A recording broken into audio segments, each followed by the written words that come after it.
আমলের মৌসুম, গুনাহ মাফ করানোর একটা মৌসুম। সেই ব্যক্তির জন্য ধ্বংস যে ব্যক্তি রমজান মাসকে পেয়েছে কিন্তু তার গুনাহ মাফ করাতে পারলো না। সেই ব্যক্তির জন্য ধ্বংস, এই দোয়া করেছেন নবী সাল্লাল্লাহু আলাইহি ওয়াসাল্লাম, বদদোয়া করেছে। সেই ব্যক্তির জন্য ধ্বংস যে রমজান মাসকে পেয়েছে কিন্তু রমজান মাসকে পেয়েও তার গুনাহগুলো মাফ করাতে পারলো না। এখন আমরা তো জানি না আমাদের গুনাহগুলো কত। যে গুনাহগুলো আমরা জানি সেগুলোকে মাথায় নিতে হবে, এই গুনাহ আমি করেছি জীবনে। সেই গুনাহগুলোকে আল্লাহর কাছে নাম ধরে ধরে বলে ক্ষমা চাইতে হবে। আল্লাহ, আমি অমুক দিন মাদক সেবন করেছিলাম, আল্লাহ আমাকে মাফ করে দাও। আল্লাহ, আমি অমুক দিন বন্ধুদের পাল্লায় বলে অন্যায় করেছি, আমাকে মাফ করে দাও। আল্লাহ, আমি অমুক দিন সুদ খেয়েছি, আমাকে মাফ করে দাও। যেগুলো মনে পড়ে সেগুলো আল্লাহকে বলতে হবে, বলে বলে মাফ নিতে হবে। আর যদি মানুষের সাথে জড়িত ব্যাপার হয়, আল্লাহ, আমি অমুকের রিলিফের মাল আত্মসাৎ করেছি, ফেরত দেইনি, আল্লাহ আমাকে মাফ করো, আমাকে সেই মাল ফেরত দেওয়ার তৌফিক দাও। আল্লাহ, আমি অমুকের জমি আত্মসাৎ করেছিলাম, আল্লাহ আমাকে ওই জমি ফেরত দেওয়ার তৌফিক দাও। আল্লাহ, আমি অমুককে গালি দিয়েছি, অমুককে গীবত করেছি, অমুককে জুলুম করেছি, আল্লাহ যার যার হক তাকে তাকে ফিরায় দেওয়ার তৌফিক আমাকে দাও। পবিত্র অবস্থায় আমাকে পরকালে উঠাও, এরকম করে দোয়া করতে হবে।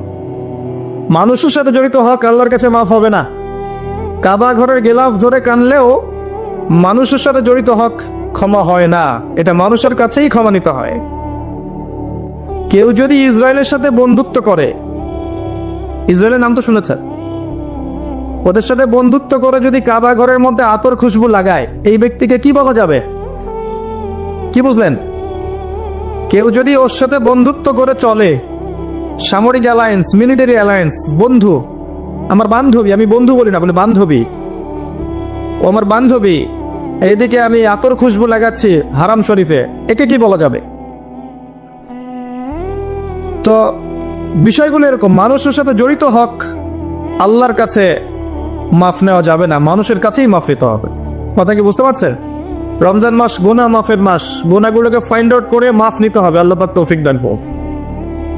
রমজানে বেশি বেশি দান সাদাকা করবেন সাধ্যমতো, এবং মানুষকে ইফতার করাবেন, বেশি বেশি ইফতার করাবেন।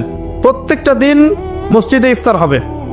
আমরা এলাকার মানুষ মসজিদে ইফতার দিব, যারা মিসকিন আছে, দরিদ্র আছে, সবাই মসজিদে আসবে, আমরাও বসবো, সবাই মিলে বসে একসাথে, ধনী গরিব সবাই মিলে একসাথে ইফতার। এরকম সাম্য অন্য ধর্ম দেখাতে পারবে? এটা দেখবেন বারাকা হবে। একই বড় প্লেটে খাবেন, দেখবেন বারাকা হবে ইনশাআল্লাহ।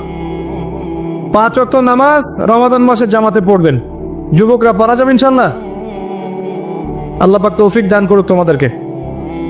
5 ওয়াক্ত নামাজ জামাতে, এবং এবার যে নামাজ ধরবা আর জীবনে কোনোদিন ছাড়বা না ইনশাআল্লাহ।